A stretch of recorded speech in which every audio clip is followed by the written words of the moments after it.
பொதுக்காலம்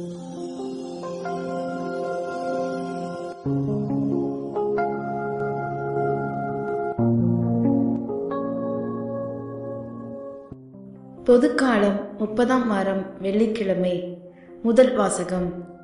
திருத்தூதர் பவுல் ரோமையருக்கு எழுதிய திருமுகத்திலிருந்து வாசகம்.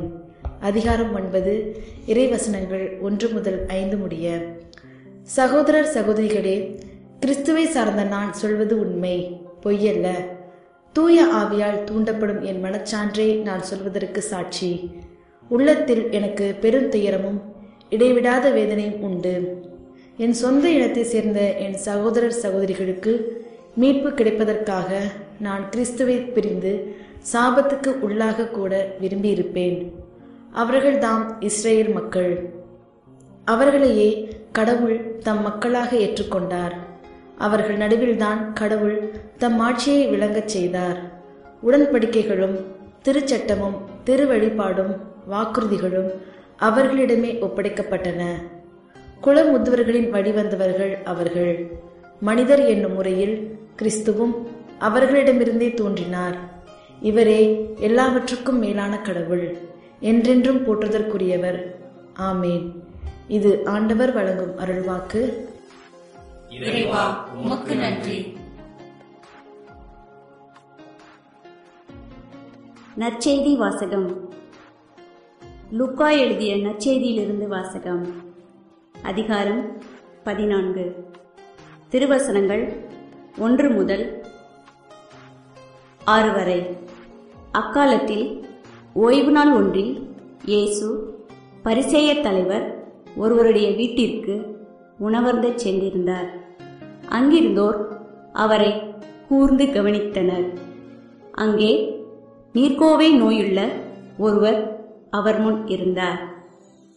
இயேசு திருச்சட்ட அறிஞரையும் பரிசேயரையும் பார்த்து, ஓய்வு நாளில் குணப்படுத்துவது முறையா இல்லையா என்று கேட்டார். அவர்கள் அமைதியாய் இருந்தனர். இயேசு அவரது கையை பிடித்து அவரை நலமாக்கி அனுப்பிவிட்டார். பிறகு அவர்களை நோக்கி, உங்களுள் ஒருவர் தம் பிள்ளையோ மாடோ கிணற்றில் விழுந்தால் ஓய்வு நாள் என்றாலும் அதனை உடனே தூக்கிவிட மாட்டாரா என்று கேட்டார்.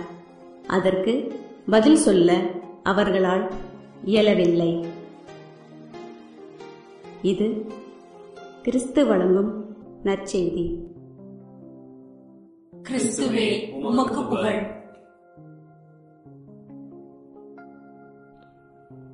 சிந்திப்போம்.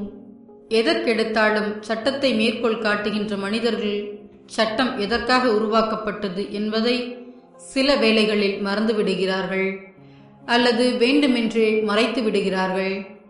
ஓய்வு நாள் பற்றிய சட்டத்தை துல்லியமாக கடைபிடிப்பதாக கூறிய பரிசேயர்கள் இவ்வாறு நடந்து கொண்டதை இயேசு பலமுறை கடிந்ததுண்டு.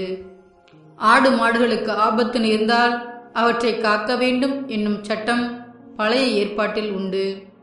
உனக்கு அடுத்திருப்பவன் கழுதையோ மாடோ வழியில் விழுந்து கிடப்பதைக் கண்டும் காணாதவன் போல் இருந்து விடாதே, அதை தூக்கிவிட அவனுக்கு உதவி செய் என்பது இணை சட்டம் அளித்த ஒழுங்குமுறை. வேறு ஒருவரது மாடோ கழுதையோ குழியில் விழுந்து இறந்துவிட்டால் அதற்கு எவ்வாறு ஈடு செய்வது என்பது பற்றியும் சட்டம் இருந்தது. இவ்வாறு மனித நலனுக்கு ஆதரவான சட்டங்கள் இருந்த பிறகும் பரிசேயர் இயேசுவிடத்தில் குறை கண்டனர். இயேசு ஆடு மாடு போன்ற விலங்குகளை காப்பது தவறு என கூறவில்லை. மாறாக மனிதருக்கு நன்மை செய்வதற்கு கால நேரம் பார்க்கலாகாது எனவும் எந்த தருணத்திலும் நாம் பிறருக்கு நன்மை செய்ய வேண்டும் எனவும் இயேசு கற்பிக்கிறார். அவருடைய போதனையை கேட்ட பரிசேயர் இயேசு கேட்ட கேள்விக்கு பதில் கொடுக்காமல் அமைதியாய் இருந்தனர். அது மட்டுமல்ல, இயேசுவின் கேள்விக்கு பதில் சொல்ல அவர்களால் இயலவில்லை. இன்றைய உலகிலும் ஏழை எளியவருக்கும் தாழ்த்தப்பட்டோருக்கும் எதிராக இருக்கின்ற சட்ட திட்டங்களை கேள்விக்கு உள்ளாக்குகின்ற மனிதரை பார்த்து அமைதி காக்கின்ற போக்கு நிலவுவதை நாம் பார்க்கலாம். அநீதியான அமைப்புகளை மாற்றியமைத்து மனித வாழ்வை மேம்படுத்துகின்ற அமைப்புகளை உருவாக்கும் முயற்சியில் ஈடுபடாமல் அமைதி காப்போர் பலர் உண்டு.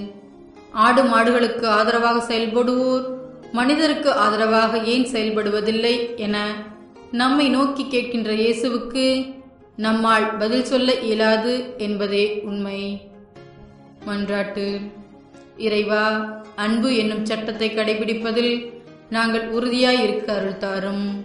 ஆமேன்.